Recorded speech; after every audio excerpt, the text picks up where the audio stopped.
il faut remonter au temps de la Genèse. Après 6 jours, Dieu créa l'homme et le plaça dans le jardin en donnant cet ordre à l'homme. Genèse chapitre 2 versets 15 et 17, nous allons lire pour voir quel est cet ordre que Dieu a donné à l'homme. Genèse 2 verset 15. L'Éternel Dieu prit l'homme et le plaça dans le jardin d'Éden pour le cultiver et pour le garder. Verset 16. L'Éternel Dieu donna cet ordre à l'homme. Tu pourras manger de tous les arbres du jardin.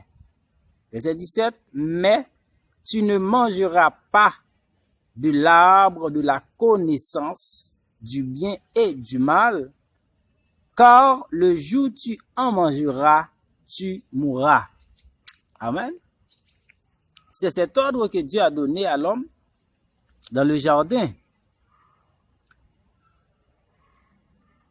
Quant à l'arbre de la connaissance du bien et du mal, tu ne mangeras pas, car le jour où tu en mangeras, tu mourras. Maintenant, l'homme n'a pas obéi avec Dieu. L'homme a choisi de désobéir à l'ordre que Dieu avait établi dans la création. Genèse chapitre 3, le verset 15.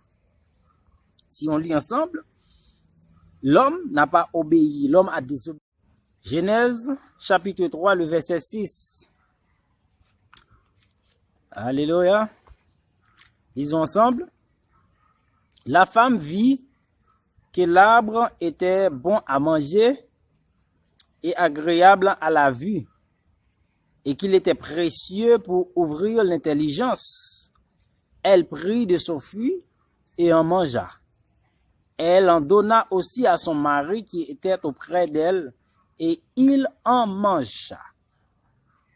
Dieu dit, quant à l'arbre de la connaissance du bien et du mal, tu ne mangeras pas, car le jour où tu en mangeras, tu mourras. C'est l'ordre que Dieu avait établi dans la création, l'ordre que Dieu avait donné à Adam et Ève. Et Adam et Ève a choisi de désobéir à cet ordre. Ok? Il prit de l'arbre, il en mangea. Et automatiquement, que l'homme a désobéi à cet ordre, le péché est entré dans l'humanité. L'homme a péché. Et la méchanceté a provoqué la colère de Dieu. Par le déluge, Dieu a jugé l'homme en détruisant tous les hommes pécheurs, à l'exception de Noé et sa famille. Maintenant, la postérité de Noé, les 3 fils de Noé, va encore repeupler la terre. Et ces hommes ne sont pas repentis malgré les déluges destructeurs.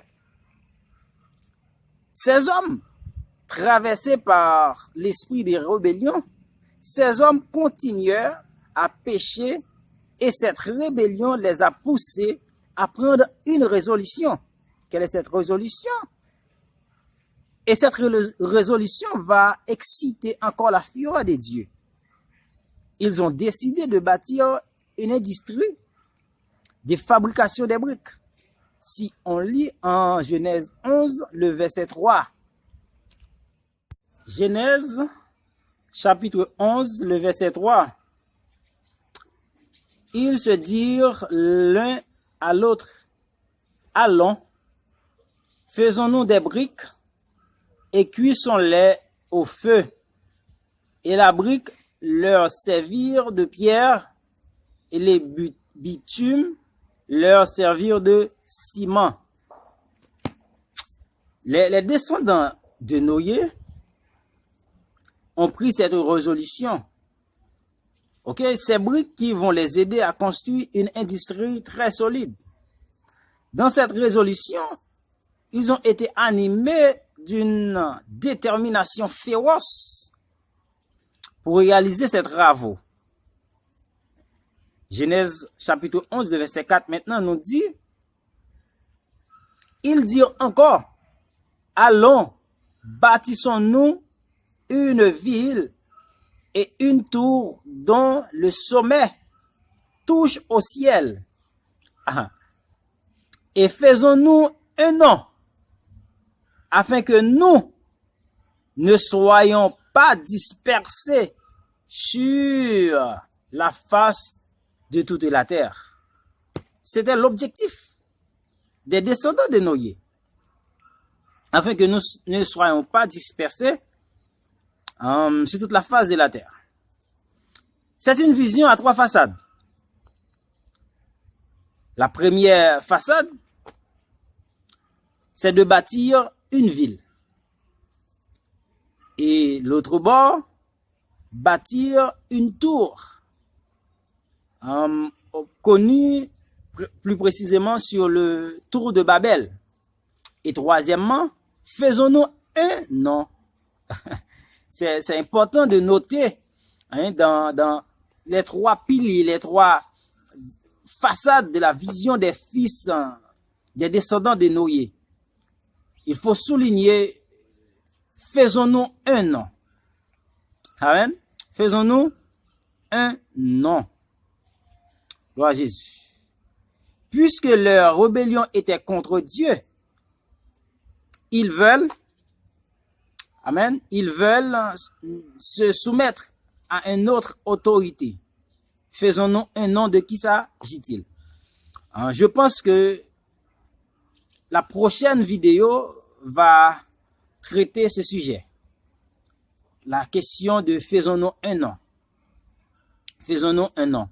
Dans la prochaine vidéo, nous allons parler en profondeur de ce sujet.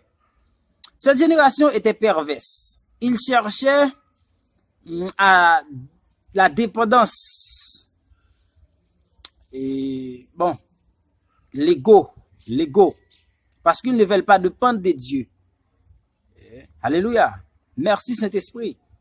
On sait que bien qu'il n'y a rien de nouveau sous le soleil, l'idée, cette vision, cette résolution, d'où vient cette idée? D'où vient cette idée? Si on lit un peu le récit du prophète Ésaïe, Ésaïe chapitre 14, verset 12 à 14.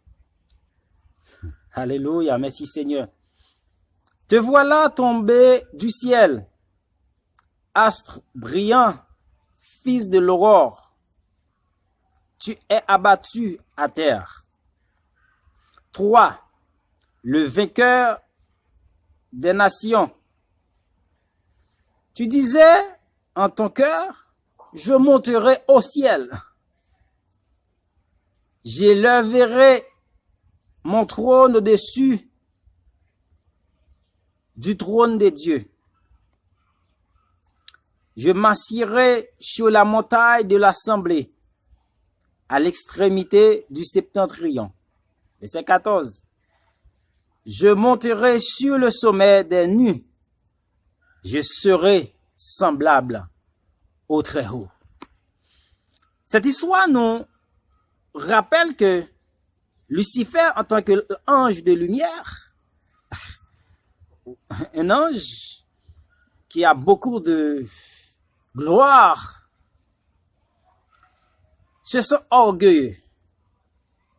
Et voilà le projet qu'il a conçu en son cœur. Et Dieu, alléluia, et Dieu, en tant que Dieu, va lui dépouiller. Il faut savoir, nous devons savoir que en tant, quel que soit le projet d'un homme, grand que soit-il, bien planifié sans Dieu, est sujet à l'échec. Lucifer a planifié ce projet, mais sans Dieu. Dans son orgueil, a convoité la gloire de Dieu. Mais il a été précipité, dépouillé. Dieu n'échoue jamais. Gloire à Jésus. Dieu n'échoue jamais. L'esprit de Lucifer a traversé les descendants de Noé à entreprendre une telle initiative, une telle résolution. Premièrement, de bâtir une ville, de bâtir une tour, le tour de Babel, et maintenant de faire un nom. Dieu règne encore, amen. Dieu règne encore, parce qu'il est omniscient. Il sait toutes choses. Il est omnipotent, il peut faire tout. Il est omniprésent. Où que tu sois, Dieu est là. Ta présence est là. Dieu a fait échouer le projet de Lucifer. Dieu a fait échouer le projet de Lucifer. Dieu a-t-il changé? Non, Dieu ne change jamais. Et puisque Dieu ne change, l'entreprise des descendants de Noé va-t-elle réussir? Non, non. Parce que l'objectif, c'est de ne pas disperser sur toute la face de la terre. Non. L'entreprise des descendants de Noé va-t-elle réussir? Non.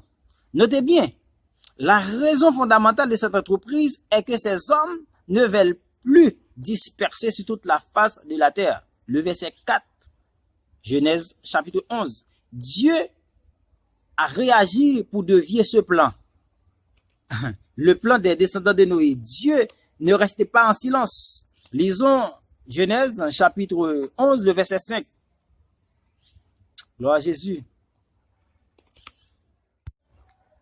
Genèse chapitre 11, le verset 5 à 9. Alléluia. Gloire à Jésus. L'Éternel descendit pour voir la ville et la tour que bâtissaient les fils des hommes. Et l'Éternel dit, voici, ils forment un seul peuple et ont tous une même langue. Et c'est là ce qu'ils ont entrepris. Maintenant, rien ne les empêcherait de faire tout ce qu'ils auraient projeté. Verset 7. Allons, descendons. Alléluia. Et la confondant leur langage, afin qu'ils n'entendent plus la langue les uns des autres. Verset 8. Et l'Éternel les dispersa. Alléluia. Amen. Gloire à Jésus. Parce que, à remarquer que les projets, les buts, ou du moins, ce que les descendants de Noé veulent, c'est de ne pas se disperser sur toute la face de la terre. Écoutez ce que Dieu dit. Et l'Éternel les dispersa loin de là sur la face de toute la terre. Et ils cessèrent de bâtir la ville. Verset 9. C'est pourquoi on l'appela du nom de Babel, car c'est là que l'Éternel confondit le langage de toute la terre. Et c'est là que l'Éternel les dispersa sur la face de toute la terre. Amen. Gloire à Jésus. Dieu ne sourd jamais. Amen. Mes bien-aimés, mes frères et sœurs, Dieu ne sourd jamais. Puisque le sujet que nous sommes en train d'étudier, c'est le nouvel ordre mondial, l'origine du nouvel ordre mondial, ce plan. Hein, on parle maintenant de pacte global pour l'éducation. Hein.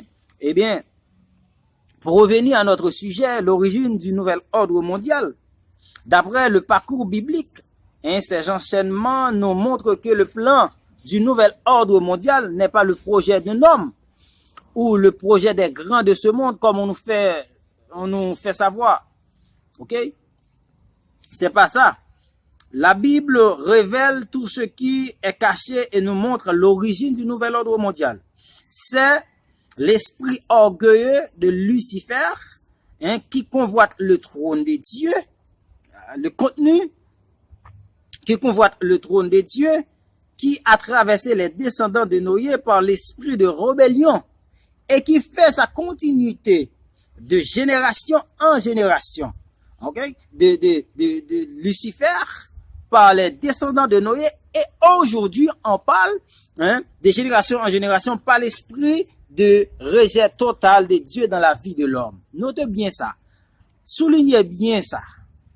L'esprit de rejet total de Dieu dans la vie de l'homme. Gloire à Jésus.